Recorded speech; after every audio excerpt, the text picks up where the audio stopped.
Friends, हर student चाहता है कि उसके एग्ज़ाम का रिजल्ट उसके मन मुताबिक आए या उसने जैसी मेहनत की है उस हिसाब से आए।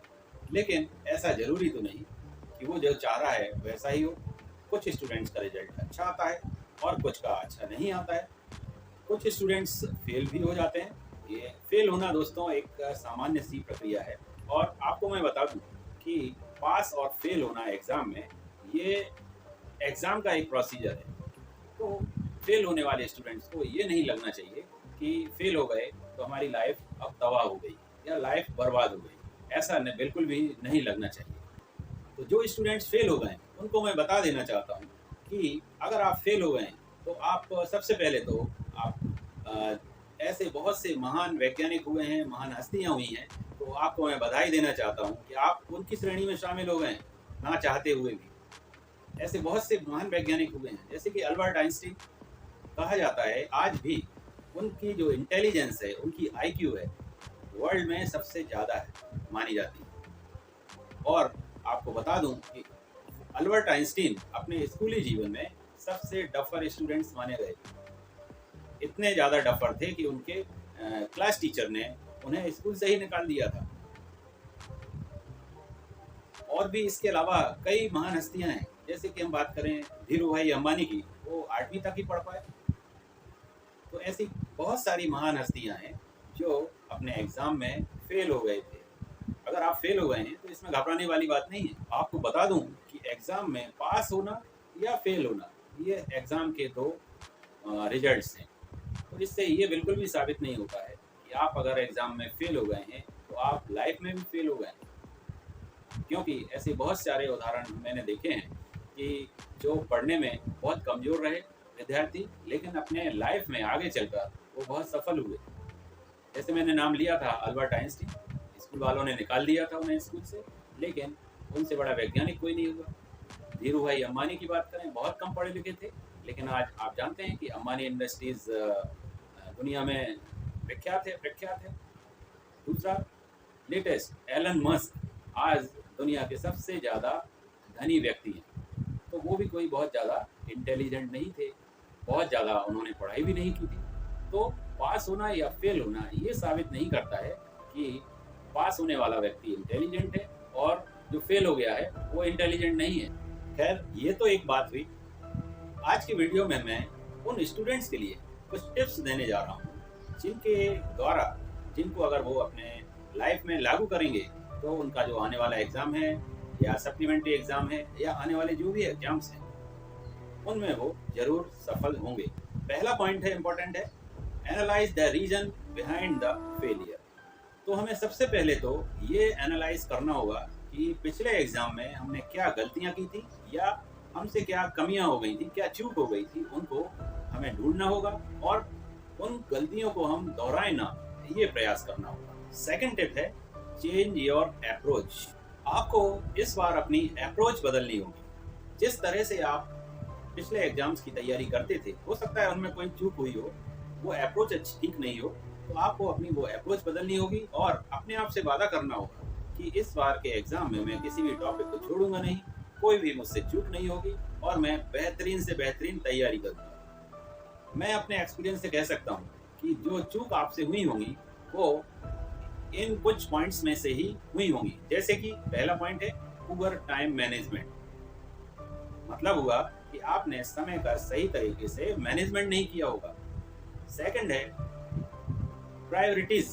आपने प्राथमिकताएं तय नहीं की होंगी कि आपको कौन से टॉपिक की तैयारी किस तरीके से करना है या कौन सा टॉपिक इम्पोर्टेंट है उसकी तैयारी करना है, या हो सकता है कि आप कुछ गिने चुने टॉपिक्स की तैयारी करते रहे, आपने कंप्लीट सिलेबस तैयार नहीं किया हो, प्रायोरिटीज आपने तय नहीं की होंगी। तीसरा, जो कि बहुत ही मोस्ट इम्पोर्टेंट पॉइंट हो सकता है, कि नर्वसनेस इन एग्जामिनेशन हॉल। आपने बेहतरीन तैयारी की है, ऐसा कई स्टूडेंट्स के साथ होता है, बहुत अच्छे से तैयारी की है, लेकिन एग्जाम हॉल में जब वो जाते हैं और उनके हाथ में जब क्वेश्चन पेपर आता है तो वो नर्वस हो जाते हैं, घबरा जाते हैं और इस घबराहट में वो कई सारी चीज़ें भूल भी जाते हैं। जबकि उन्होंने तैयारी बहुत अच्छे से की है, उन्हें याद सब कुछ है, लेकिन भूल गए, नर्वस हो गए, घबरा गए, तो सारी उनकी मेहनत खराब हो गई। तो आपको क्या करना है कि बिल्कुल भी एग्ज़ाम में घबराना नहीं है। अगर आप घबराएँगे नहीं, तो आपका आधा काम तो वैसे ही तय हो गया। तीसरी इम्पोर्टेंट टिप है, be positive for your next attempt. यही वो बहुत इम्पोर्टेंट एक टिप हो सकती है या क्वालिटी है कि हमेशा आपको सकारात्मक रहना है। ऐसा नहीं कि आप हमेशा मान लीजिए पिछले एग्ज़ाम में आप फेल हो गए या आपकी सप्लीमेंट्री आ गई, तो आप उसी के बारे में ही विचार करते रहें। सारा दिन आपने दिन और रात यही सोचते रहें कि मैं फेल हो गया तो कैसे हो गया, मेरी सप्लीमेंट्री आ गई तो कैसे आ गई। ये सब आपको नहीं करना है, क्योंकि जितना ज़्यादा आप सोचेंगे उतनी ज़्यादा आपके मन में नेगेटिविटी आएगी। जो हो गया सो हो गया, उसको भूल जाइए। आप अगले जो एग्ज़ाम है, जो आगे एग्ज़ाम होने वाला है, उसके बारे में आप विचार कीजिए और पॉजिटिव एटीट्यूड के साथ उसके बारे में सोचिए और पॉजिटिवली उसके लिए तैयारी कीजिए। आपको यह सोचना होगा कि उस एग्ज़ाम में, जो पिछला एग्ज़ाम मैंने दिया है, वो हो सकता है वो दिन मेरा खराब था, इसलिए वो एग्ज़ाम खराब चला गया। लेकिन एक बात हमेशा याद रखें कि पॉजिटिव होने का ये मतलब नहीं है कि आपने जो पिछली गलतियाँ की हैं, उनमें सुधार ना करें या उनके बारे में विचार करके उनको सुधार करने का ना सोचें और पॉजिटिव बने रहें।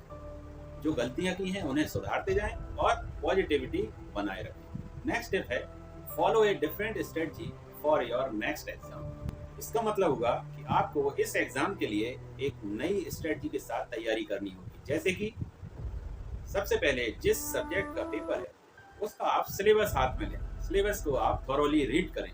सिलेबस रीड करने के बाद आप टॉपिक बाई टॉपिक एग्ज़ाम की या उस सब्जेक्ट की तैयारी करें। इसमें ये बात ज़रूर ध्यान रखें कि जिन टॉपिक को आप बहुत अच्छी तरह से समझते हैं, जो आपकी बहुत अच्छी तैयारी है जिन टॉपिक्स की, ऐसा नहीं है कि उसके बारे में आपको ओवर कॉन्फिडेंस हो जाना है। आपको उन टॉपिक्स को भी रिवाइज करते रहना है और ये तय करना है कि मैं एक भी टॉपिक या किसी भी टॉपिक को छोड़ूंगा नहीं। हर टॉपिक को थॉरोली पढ़ूंगा, बढ़िया तरीके से पढ़ूंगा और उसको कंप्लीट करूंगा। नेक्स्ट स्टेप है, गिव योर बेस्ट।